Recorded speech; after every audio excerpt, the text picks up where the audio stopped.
I know life doesn't stop moving. Maybe you're just passing through, with more pressing things on your mind than a quiet story like this one. So, if you're still here, even for a few seconds, thank you. That means more than you know.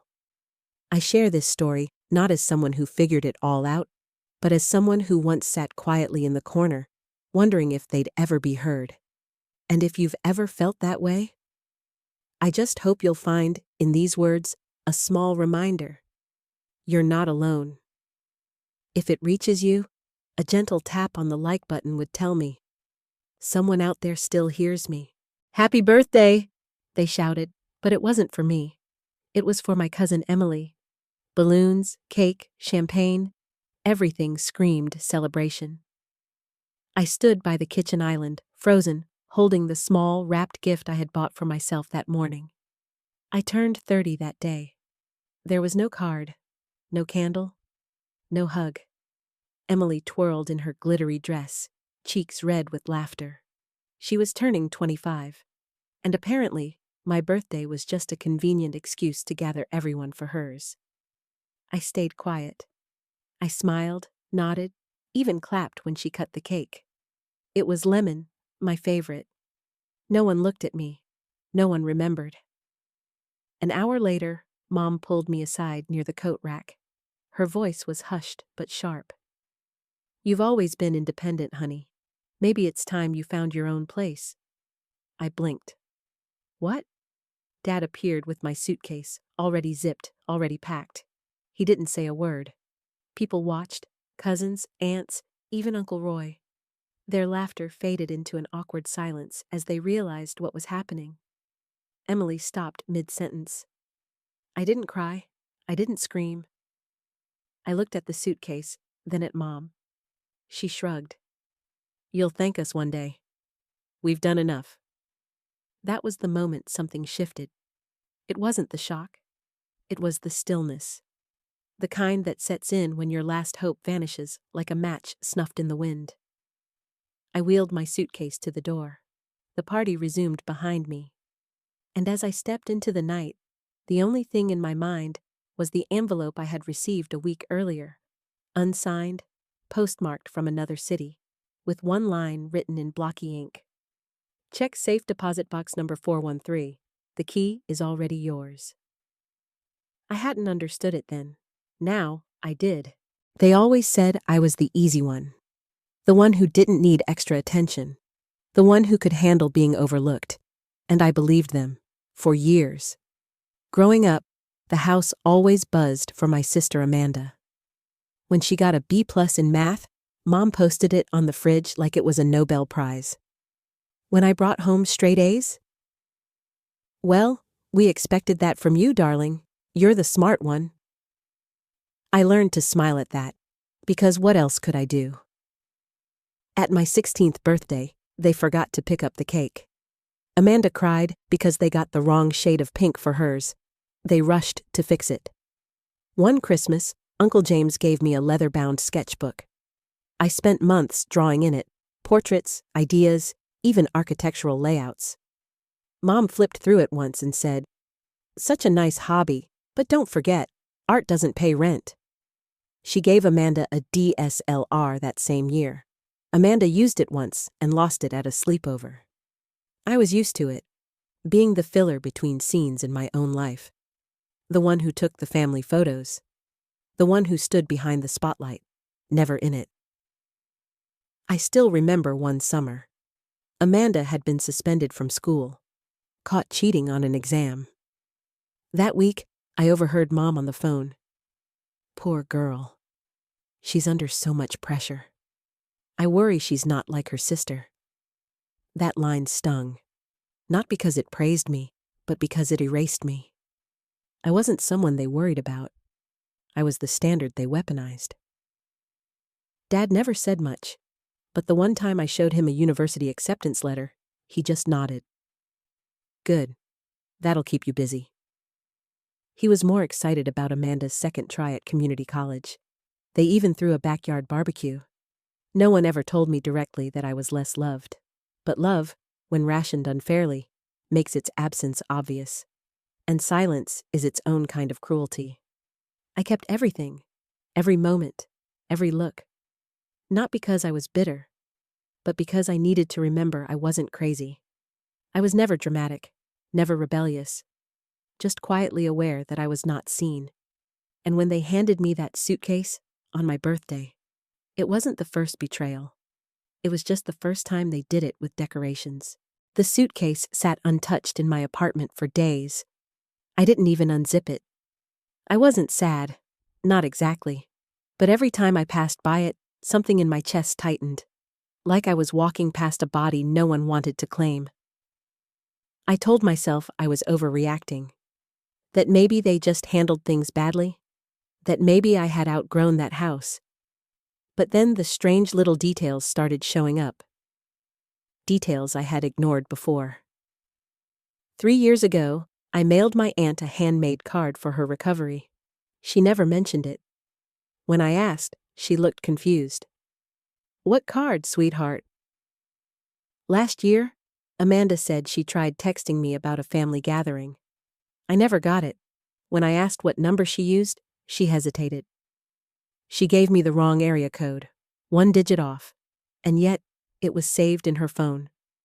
I chalked it up to forgetfulness, until I noticed a pattern. Every message that should have reached me didn't. Every invite was lost, forgotten, or accidentally sent to the wrong person. Then there was the time I bumped into our old housekeeper, Maria, outside the grocery store. She had worked for my family since I was 8. She hugged me tightly and whispered, "You deserved better, Misha." I saw it. I always saw it. I pulled back. Saw what? But she just patted my hand and said, "Sometimes love gets loud for some and quiet for others, but you were never invisible to me." That stayed with me. And the envelope, the one I had almost thrown away, I took it out again. It was thin, plain, no return address, just my name in thick, deliberate handwriting. Inside was a single line. "Check safe deposit box number 413. The key is already yours." I didn't have a key. At least, I didn't think I did. But suddenly, a memory surfaced. When I turned 18, my Uncle Henry gave me a tiny gold charm in the shape of a key. He smiled and said, "You'll know what it's for when the time is right." I thought it was just a metaphor, but I still had it, tucked inside an old velvet pouch in my jewelry box. The shape, the grooves, it was a real key.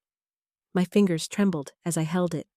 For the first time, the silence I had accepted my whole life began to sound like something else. A cover.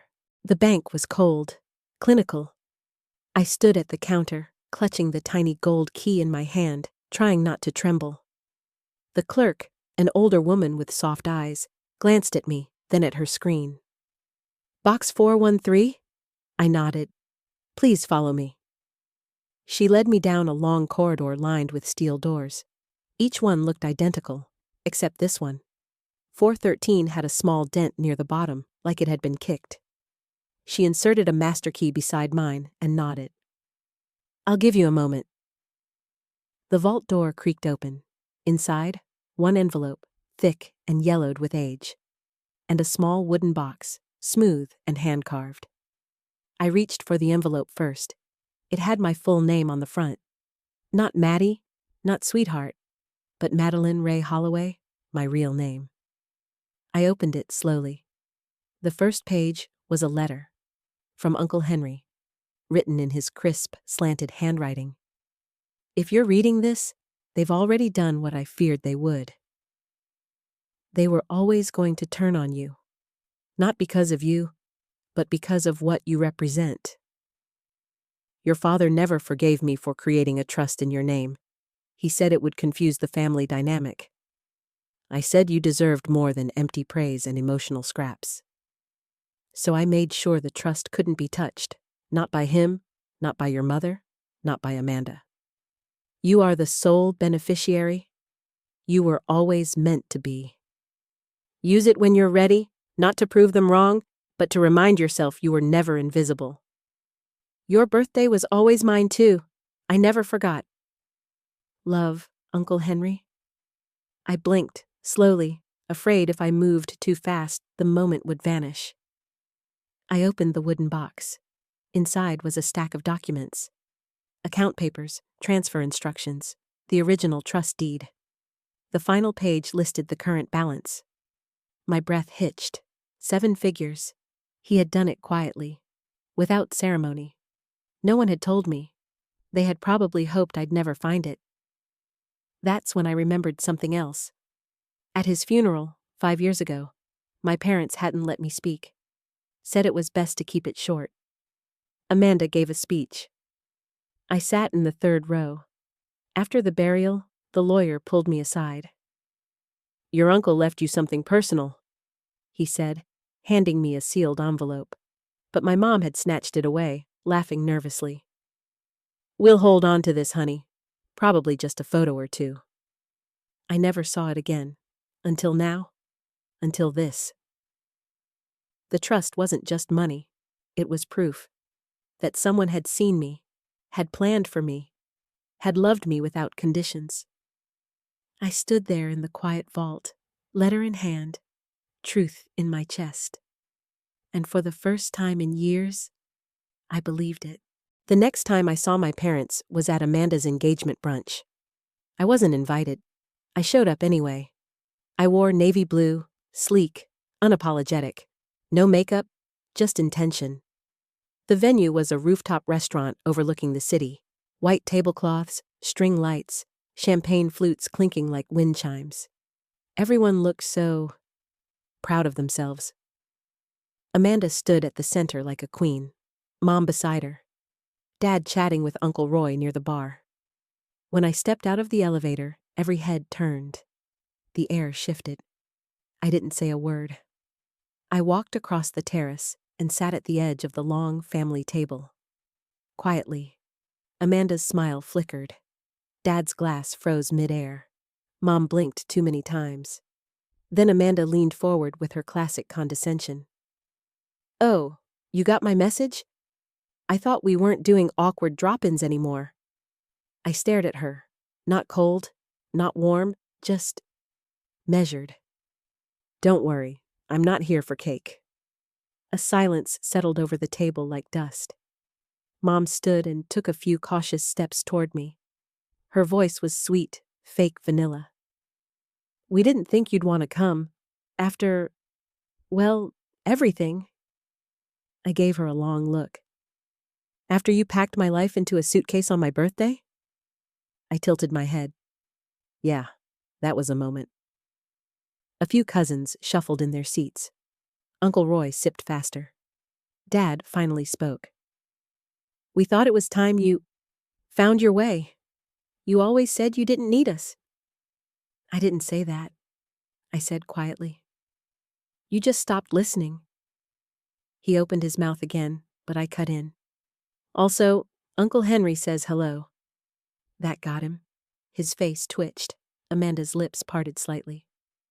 "I visited the bank," I continued. "Box 413. The key worked. The documents are intact. The trust is active. The clause is clear." I placed a folded copy of the trust deed on the table.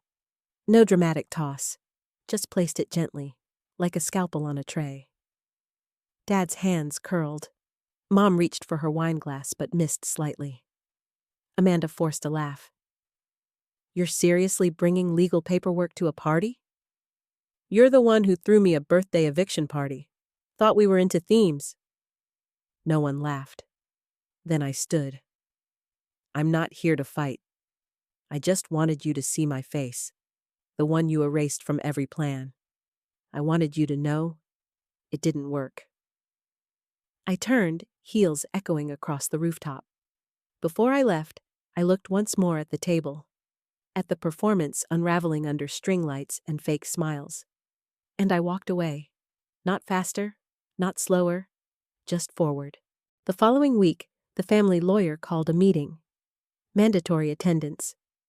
It was held in the same downtown office where Uncle Henry's affairs had once been settled. I hadn't been invited to that reading years ago. This time, I walked in through the front door, first. The conference room was bright. Chrome chairs, frosted windows. A mahogany table sat in the center like a stage. When Amanda arrived, she looked like she hadn't slept. Mom wore sunglasses indoors. Dad looked at me like I was an unwanted guest at his own wedding. The lawyer cleared his throat. "Shall we begin?" He opened a leather folder. Henry Holloway's revised trust deed, dated March 16, 5 years ago, appoints Madeline Ray Holloway as the sole beneficiary of the Henry Holloway Future Foundation. Amanda scoffed. "That was meant to be dissolved. He said it was temporary." The lawyer looked at her. "No, Ms. Holloway. He said it was protected, and it was never intended to be temporary." He turned to me.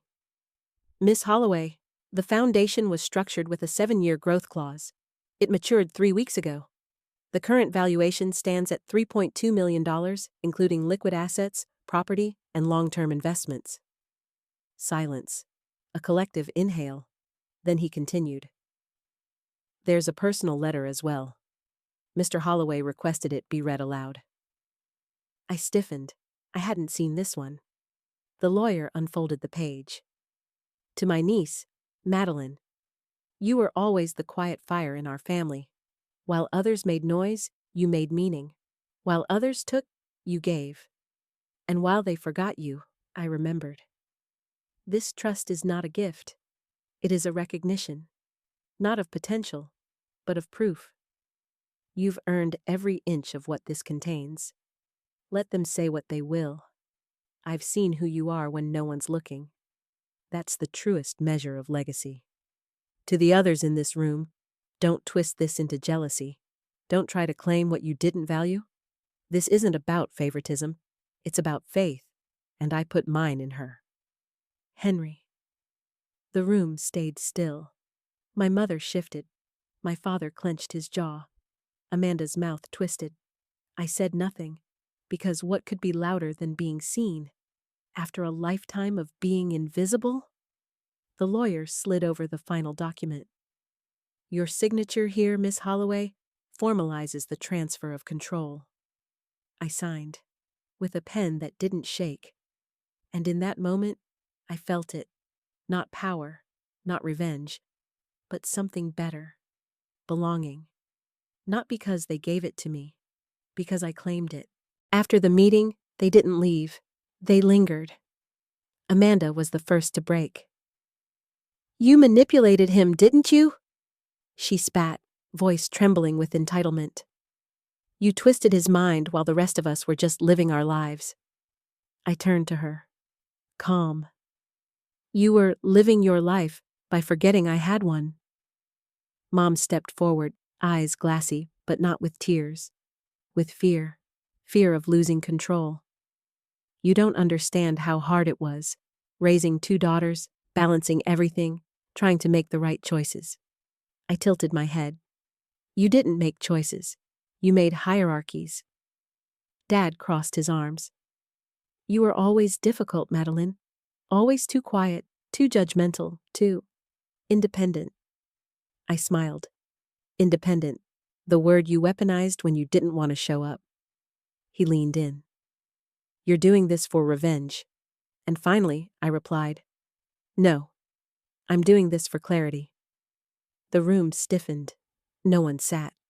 The confrontation wasn't loud, but sharp. Like glass cracking under a weight long ignored.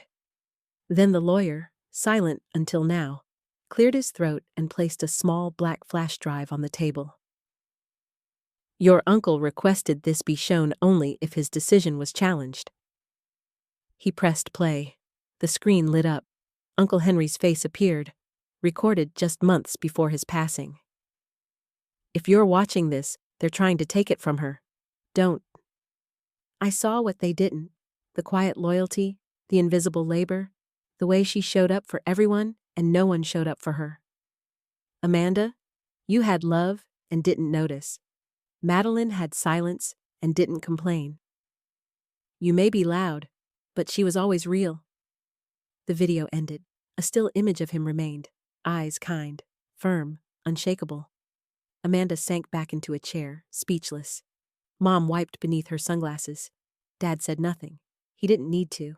The silence said it all. And I stood. You don't need to apologize. You don't even need to understand. But you don't get to rewrite this anymore. I turned toward the door. They didn't follow. I didn't go back to the house. Not to collect my things. Not to say goodbye. What would I even be saying goodbye to? A kitchen I was never invited to cook in? A hallway of family portraits I was cropped out of? A dining table where I learned to eat with silence in my throat? Number. Let them keep it. Let them keep the wallpaper memories and glass cabinets full of performance. A week after the unveiling, Amanda texted, "Still can't believe you went through with it. Hope you enjoy feeling righteous." I didn't respond. Then came a call from Mom. Missed, then another, and finally, a voicemail. "Madeline, this is tearing us apart. You're punishing everyone because you feel unloved. Can't you see how selfish that is?" Selfish. I laughed, out loud, in my tiny apartment, surrounded by half-packed boxes and new bank papers. Selfish was Amanda throwing tantrums until vacations were canceled. Selfish was Dad lecturing me for 30 minutes the day I told him I got promoted, because I forgot to ask about his golf tournament. Selfish was Mom saving all her softness for her favorite. What I was doing now? That wasn't selfish. It was sober. Clean. Real.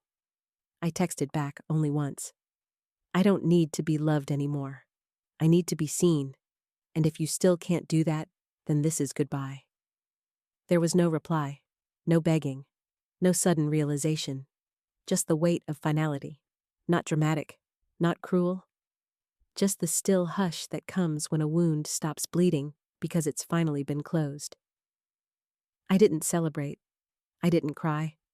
I just let go. Not out of hate, but because I didn't owe them the performance of loyalty anymore. They built a stage I never belonged on, and I finally stepped off. The foundation was called the Holloway Initiative, my idea. Not flashy, not branded, just a quiet center with open doors and warm lights. It started with a single room in an old library downtown, then a second, then a partnership with a school that had cut its art program. We offered supplies, studio space, mentorship, not to fix kids, but to see them, because I knew the damage invisibility could do. On the wall of the main room, I framed a page from my old sketchbook, the one no one had praised. A charcoal drawing of a window slightly open, light creeping in. Underneath it, I engraved a sentence. Silence is not absence. Every week, I met kids who reminded me of myself. The quiet ones. The overachievers who smiled too much. The ones who thought being unnoticed was just part of growing up.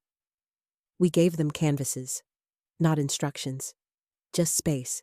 The trust funded it all. But it wasn't the money that mattered. It was the intention. Uncle Henry didn't just leave me wealth. He left me room. To create. To choose. To exist without apology. I found his photo the other day, tucked inside a book I hadn't opened in years. He was younger, standing in front of an easel with a child-sized brush in his hand. Me?